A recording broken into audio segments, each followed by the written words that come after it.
ఓం శ్రీ గురుభ్యో నమః. ఏ విషయంలో కూడా వాయిదాలు వేయవద్దు అని చెప్తారు మన పెద్దలు. లోకం సమస్తం శోకహతం అంటున్నారు శంకరాచార్యుల వారు.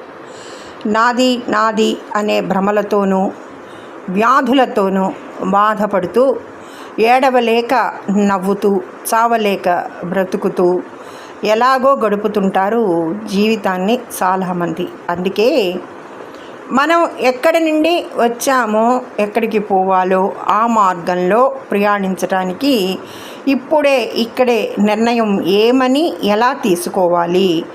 తామరాకు మీద నిలిచిన నీటి బొట్టు ఒక్క క్షణం కూడా స్థిరంగా ఉండదు. ఇటు అటు కదులుతూ అంతలోనే అదృశ్యమైపోతుంది. అలాగే మానవ జీవితం నీటి బుడగ లాంటిది, క్షణికమైనది. ఇప్పుడున్నట్టే ఉంటాం, మరుక్షణంలో ఉంటామో లేదో తెలియదు. నుండి వీడ్కోలు తీసుకోవాల్సిందే. అనంతకాల ప్రవాహంలో మానవ జీవితకాలం అత్యంత అల్పమైనది. పోనీ అల్పమైనదైతే అయింది. ఉన్న కొద్ది కాలమైనా సుఖంగా హాయిగా ఉంటామా? అది లేదు. పుట్టేటప్పుడు ఏడుస్తూ పుడతాం. పుట్టిన తర్వాత వాటిని కొనిపెట్టలేదని ఏడుస్తాం.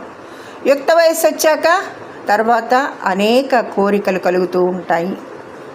ఆ కోరికలు తీరకపోతే తీరలేదని ఏడుస్తాం. తీరితే ఆ తర్వాత వృద్ధాప్యం ప్రవేశిస్తుంది. ఇహ శరీర అవయవాలు పట్టుతప్పుతాయి. దానికి ఏడుస్తాం.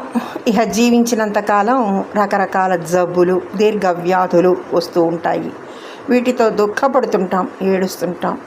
జన్మ ఉండేది కొద్ది కాలం. ఆ ఉన్నంతకాలం కూడా అనేక దుఃఖాలు, బాధలు, భయాలు, శోకాలు.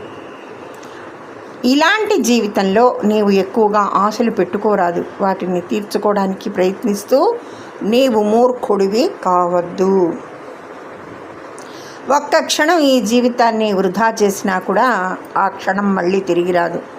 మృత్యువు ఎప్పుడూ మన వెన్నంటే ఉంటుంది అన్న నిత్యము గుర్తుంచుకోవాలి. అన్న విషయం వెంటనే గుర్తుంచుకోవాలి. మరైతే మన కర్తవ్యం ఏమిటి? మానవ జీవిత పరమలక్ష్యం ఏమిటో తెలుసుకోవాలి. మనం ఎక్కడి నుంచి వచ్చామో ఎక్కడికి పోవాలో తెలుసుకోవాలి. ఆ మార్గంలో ప్రయాణించడానికి ఇప్పుడే ఇక్కడే నిర్ణయం తీసుకోవాలి. రేపు చూద్దాం అంటే కుదరదు. ఆ రేపు అసలు నీకున్నదో లేదో తెలియదు. భగవద్గీత చెబుతున్నారట కదా, నాకు వినాలని ఉందండి, ఏది ఎంత తెముల్చుకుందామన్నా పనులతో తీరడం లేదు, ఏమైనా సరే రావాలి అంటాడు. పాపం వచ్చే సంవత్సరానికి భగవద్గీతని వాయిదా వేశాడు. కానీ వచ్చే నెలలో రాబోతున్న చావుని వాయిదా వేయగలడా చెప్పండి? కనుక భగవత్ సంబంధమైన ఆధ్యాత్మిక కార్యాలలో కానీ, సత్కార్యాలు చేయటంలో కానీ, మంచి పనులు చేయటానికి కానీ ఏ మాత్రం ఆలోచించద్దు. జాప్యం పనికి రాదు. రేపు చేద్దాంలే అనేది వద్దు.